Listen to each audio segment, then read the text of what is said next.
How do you check out a doctor's reputation and history before you go under the knife? Dr. Jennifer Caudle is a family physician. She's a friend of the show, joining me from Philadelphia. And we have to say that. Do no harm. It's the oath of the doctor. We understand this first and foremost. This guy is an outlier.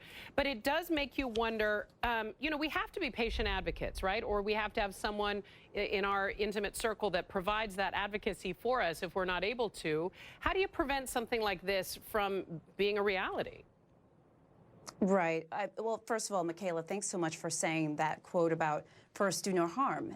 When you're a first-year medical student, it's actually one of the first things you learn when you start through this process. And as physicians, we should be first doing no harm. So you're right. There are things that patients can do and family members and friends can do as you're going through your medical care. And I always say, you want to do your homework when you're looking for a doctor, just like you kind of do your homework if you're looking for a new hairstylist for a haircut or you're looking for a realtor. You ask around and you do your research. So one of the things I recommend is to check out the board certification of the doctor that you're looking at.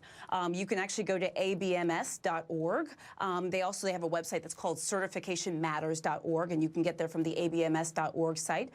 For doctors of osteopathic medicine, I'm an osteopathic physician. You can go to doctorsthatdo.org. That's very important. Find out if your doctor is board certified.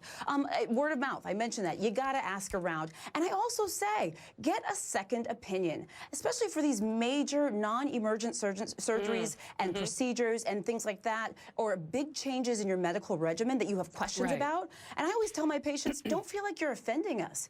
Get a second opinion. It's very important. Really quick, Dr. Caudle, how damaging is this for your profession? Because I can imagine all of you in the white coats are like, no, this does damage to our profession. Right.